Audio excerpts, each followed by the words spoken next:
The Grand Arena of Vel'torak hummed with the electric anticipation of 10,000 spectators. If you could call them spectators when half of them had sensory organs we don't even have names for. I'm talking about beings who experience reality in dimensions that would make your human physicists weep into their coffee. But today, every single one of them was focused on the same thing, the final match of the Intergalactic Combat Championship. And oh, what a match it was shaping up to be. In the blue corner, because apparently even advanced civilizations can't escape basic color coding, stood Krevoth the Destroyer. Yes, that's actually what he called himself. 7 feet of scaled muscle, 4 arms that could bend titanium like it was wet paper, and a win record that read like a phone number. 347 victories, 0 defeats. The guy had literally never lost a fight. He'd been fighting professionally for 12 standard years, and in that time he'd hospitalized representatives from 72 different species. The crowd loved him, naturally.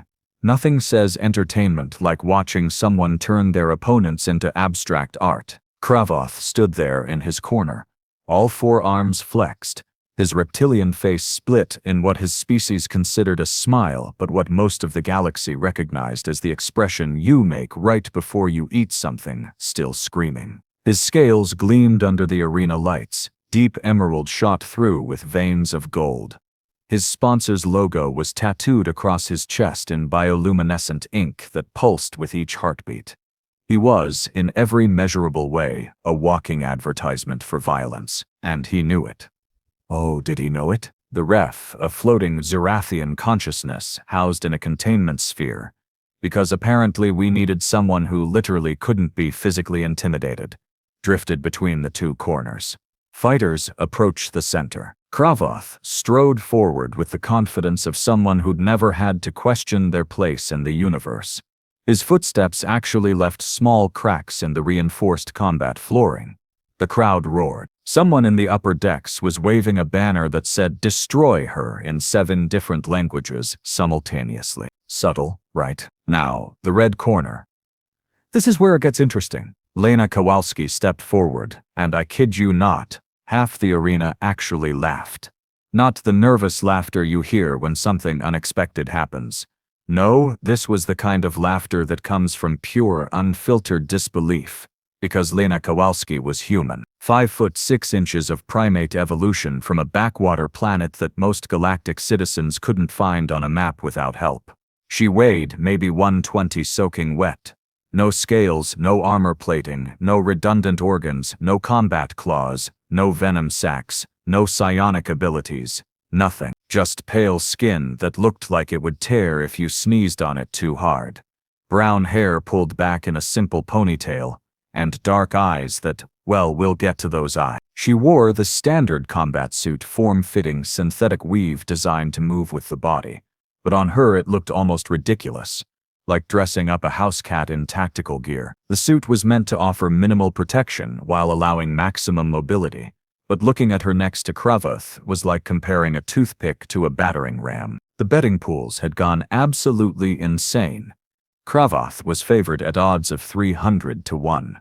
300 to 1. The only reason it wasn't higher was because somewhere, somehow, there were humans in the audience betting on their own, and apparently humans had this weird thing about loyalty that overrode basic mathematical probability. All right, folks, the ref's voice boomed through the arena's sound system, translated into 42 languages simultaneously. Standard championship rules apply. Fight continues until knockout, submission, or death. Medical teams are standing by. Combatants, you know the drill. No external weapons. No performance enhancers beyond your species' natural capabilities. No reality manipulation beyond Class 3 effects. Keep it clean, keep it legal, and give these good people a show. Krevoth's laugh rumbled like distant thunder. This won't take long, he said, loud enough for everyone to hear. His voice had that quality some species develop when they've spent too long being the biggest predator in the room, dripping with casual contempt. I almost feel bad. They sent a human, a female human.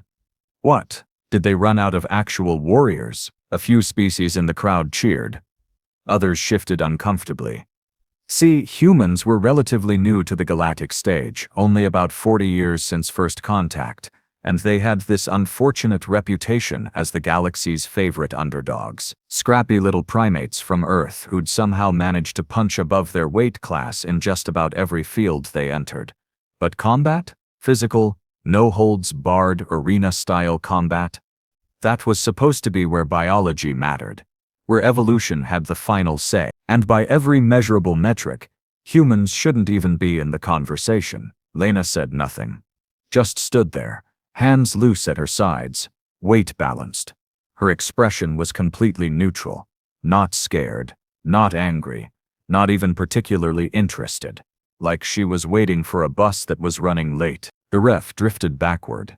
Combatants ready? Kravoth rolled all four shoulders, each movement accompanied by the sound of tendons creaking under barely contained power. Ready to finish this joke. Ready? Lena said quietly. The arena fell silent. 10,000 beings holding their breath or whatever they did instead of breathing. Begin! Kravoth exploded forward with speed that seemed to violate physics given his mass. The combat floor cracked under his charge. Two of his arms pulled back for a combined strike that could have punched through a reinforced blast door, the other two spread wide, ready to grab and crush if she tried to dodge. He was fast. Terrifyingly fast for something his size. Lena was faster. She slipped left, not a desperate dodge, not a panicked scramble. Just a smooth, economical shift of weight that put her outside his strike zone by maybe 6 inches. His fists hammered into the space where she'd been, and the shockwave alone would have knocked most humanoids off their feet. Lena didn't even blink. Kravoth spun. And here's where his experience showed. He didn't overcommit, didn't let momentum carry him past recovery. He pivoted with the grace of something much smaller and came at her again, this time with a different strategy. A feint with his upper arms, a real strike from the lower ones. Classic multi-limb combat doctrine. Lena ducked under the feint, and then, well, this is where things stopped making sense to the audience. She caught his wrist. His lower right wrist. Just reached out and grabbed it mid-swing. Now, I want you to understand something. Kravoth's forearm was approximately the diameter of Lena's thigh. His grip strength had been measured at over 2,000 pounds per square inch. His bones were made of a calcium carbonate, composite that made Earth titanium look like breadsticks. When he punched, he hit with enough force to crater military-grade armor plating. And this slip of a human woman just caught his hand. Stopped his strike cold like she was catching a ball. Someone had tossed her across a yard. The arena went dead silent. Kravoth's eyes widened. All three of them, because yes, he had 3. Didn't I mention that? He tried to pull back. 400 pounds of muscle and bone and evolutionary advantage tried to reclaim his arm. It didn't move. Lena's fingers were wrapped around his wrist, and that arm might as well have been bolted to the floor. Her expression hadn't changed. Still calm. Still neutral. But now there was something in her eyes, a flicker of something that made every predator species in the audience suddenly feel like they were remembering what it was like to be prey. You thought you'd won, she said quietly. Her voice shouldn't have carried in the massive arena, but the silence was so complete that everyone heard her. That's cute. Then she moved. I've watched the footage 17 times, and I still can't quite track what happened. One moment she was holding his wrist. The next, she'd somehow used it as leverage to pivot inside his guard. Her free hand, just her bare hand. No claws, no bone spurs, nothing but soft primate flesh struck him in the solar plexus with a palm strike. The sound was like a gong being struck. Kravoth, who'd taken plasma cannon blasts with barely a stumble, who'd walked through kinetic barriers that would have liquefied most species, lifted off his feet. Not far, maybe 6 inches, but in a combat situation, 6 inches might as well be 6 miles. He flew backward, hit the arena floor, and actually skidded. The crowd erupted. Not in cheers, in absolute unhinged chaos. Confusion and disbelief and shock all mixed together in a wall of noise that made the arena's structural dampeners strain to compensate. Kravoth rolled to his feet immediately. Give him credit. His reflexes were incredible. But now his expression had changed. The contemptuous confidence was gone. In its place was something primal, something that transcended species, the dawning realization that he might have made a terrible mistake. "What?" he started. Lena didn't let him finish. She closed the distance between them in 3 steps that barely seemed to touch the ground, and suddenly she was everywhere. A strike to his knee that made the joint buckle. An elbow to his ribs that sounded like snapping wood. A kick, just a simple front kick that caught him in the sternum and drove him back another 5 feet. Each hit was precise, economical, no wasted motion, no excess force. She hit him exactly hard enough to achieve the specific result she wanted, and not 1 ounce more. It was beautiful, terrifying, but beautiful. Kravoth tried to rally. All 4 arms came at her in a combination attack that had won him championships on 3 different worlds. It was a sequence that had been studied, analyzed, and copied by combat specialists across the galaxy, a perfect integration of power, speed, and multiple striking angles that simply shouldn't be defendable. Lena slipped between his arms like water through a net. Her hand shot out, just touched his neck, barely made contact, and Kravoth's entire right side went limp. Neural strike. She'd hit a cluster of nerves that his species didn't even know was vulnerable because no one had ever been precise enough to target it. He staggered. She swept his legs. All 347 pounds of him hit the combat floor face first with enough force to crack the reinforced surface. The crowd had gone beyond chaos into something like religious experience. People were standing, screaming, some of them openly weeping. The betting pools had crashed. Literally crashed. The systems couldn't handle the sudden reversal of probability and had just shut down entirely. Kravoth tried to get up, made it to 1 knee. Lena was behind him now. When had she moved?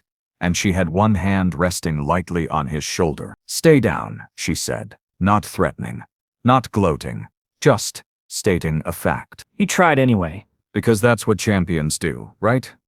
They get back up. She hit him once more, a strike to the base of his skull, carefully calculated to trigger his species' talk-out reflex without causing permanent damage. Kravoth, the Destroyer, 347 victories, 0 defeats, the most dominant fighter in the history of the Intergalactic Combat Championship, dropped like a puppet with cut strings. The rift sphere pulsed. Winner, Lena Kowalski. By knockout, the arena exploded into pandemonium. I mean that almost literally, several beings with unstable emotional energy matrices actually caused localized reality distortions. Security had to deploy dampening fields to prevent the upper decks from experiencing temporal anomalies. That's how shocked everyone was. Medical teams swarmed Kravoth, scanning him with devices that beeped in various frequencies of concern. He was alive, conscious even. But his eyes had that 1,000-yard stare you see in people who've just had their entire worldview shattered and then stomped on for good measure. The medics were checking his vitals, his neural pathways, his bone density, looking for any sign of how a human, a species barely capable of lifting twice their own body weight, had just ragdolled a Crothian battle champion like he was made of foam. They wouldn't find anything. Because the thing about humans, the thing the galaxy was just starting to understand, is that their physical specifications are basically a lie. Lena stood in the center of the arena, barely breathing hard, while chaos swirled around her. The ref's containment sphere approached, pulsing with what I'd learned to recognize as Zerithian confusion. "Ms. Kowalski," the ref said, voice carrying that careful neutrality officials use when they're trying very hard not to show bias. That was unprecedented.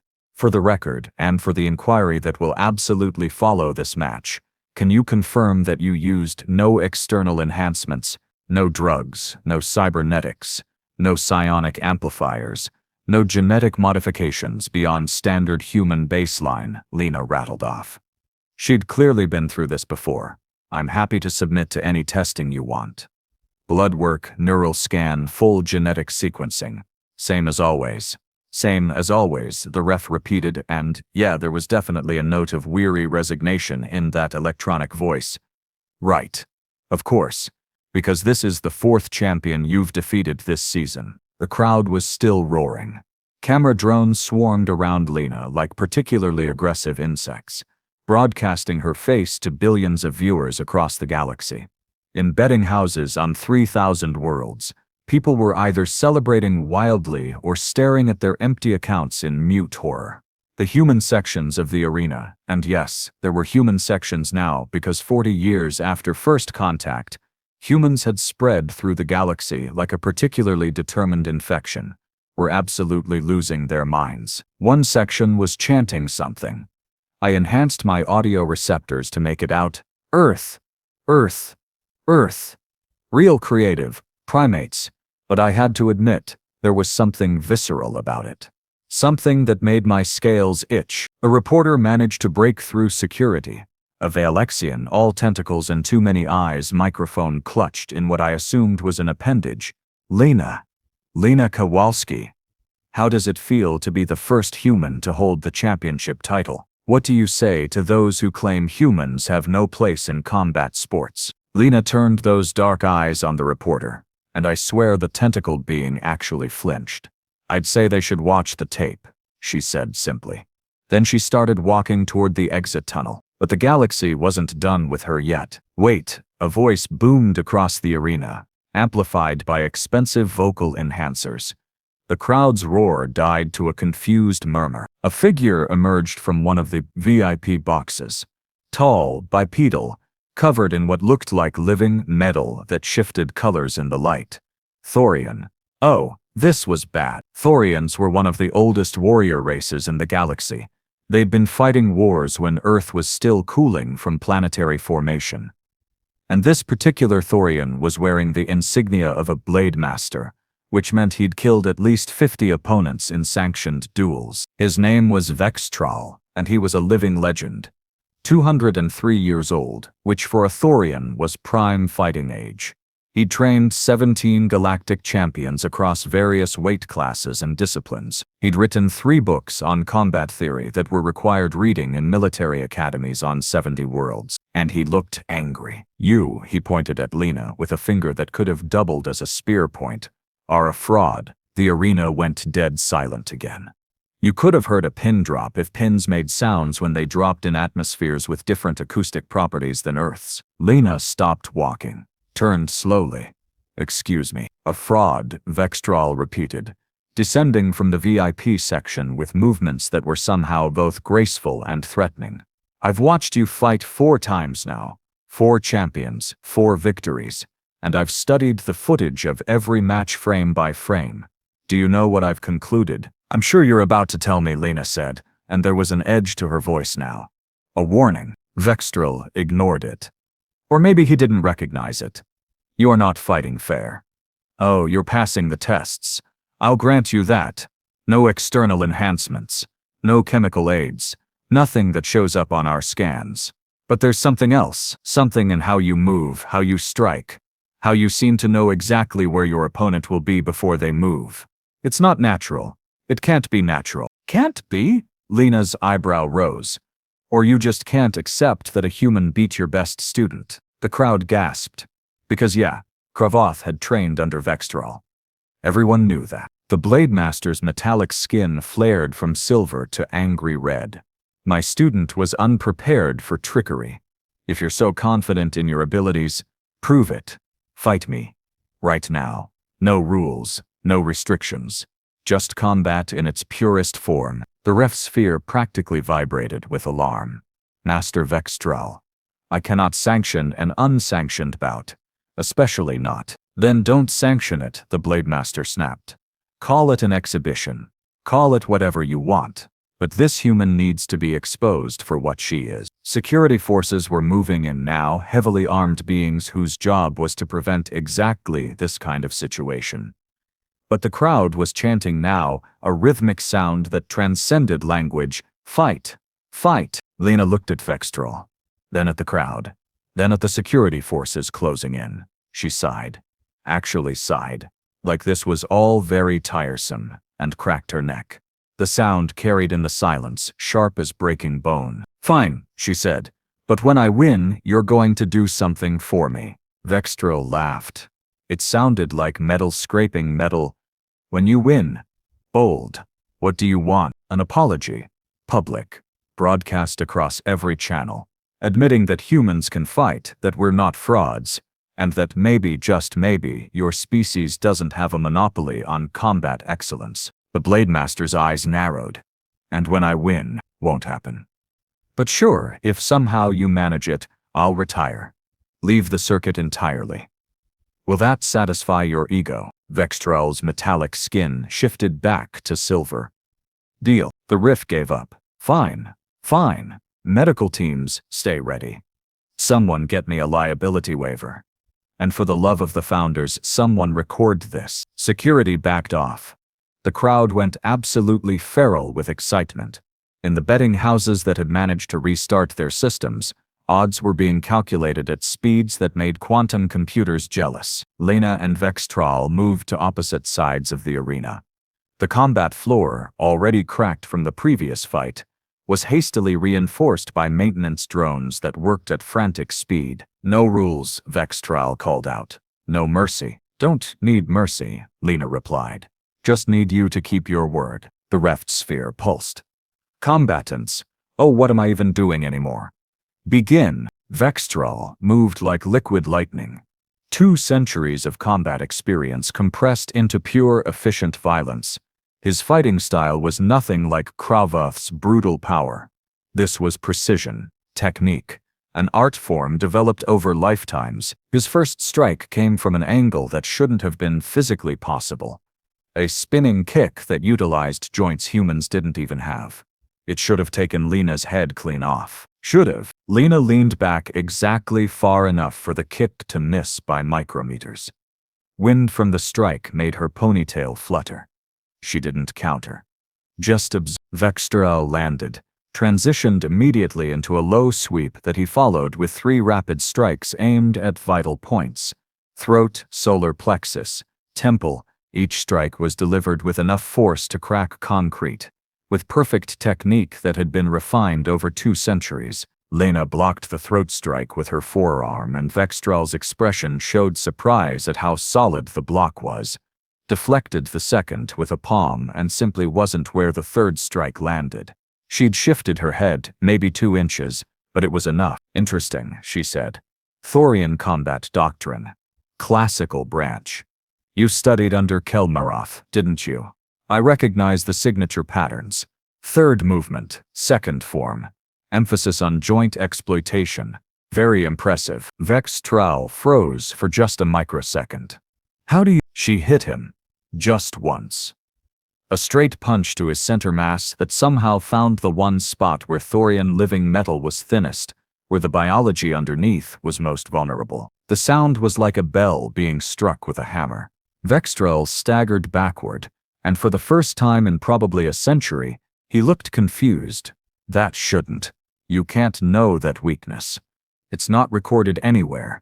You made sure, Lena agreed, circling him now. But you didn't account for humans being really, really good at pattern recognition.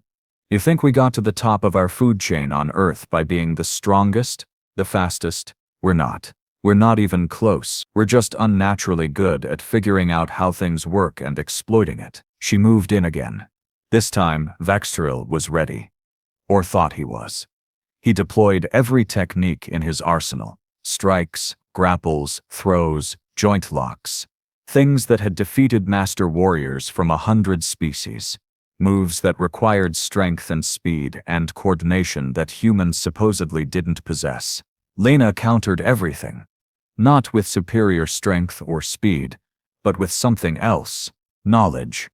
Precision.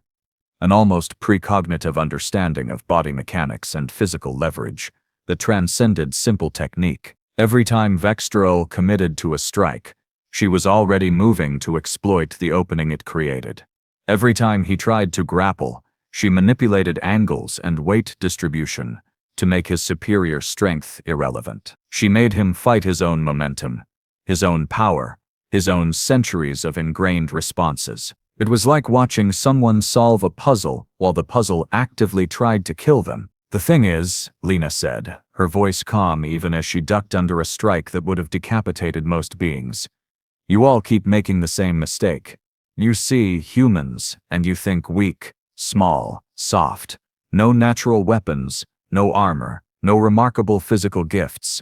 And you're right about all of that. She caught his wrist again. Just reached out and stopped a strike that carried enough force to shatter stone. But, you know what humans do have.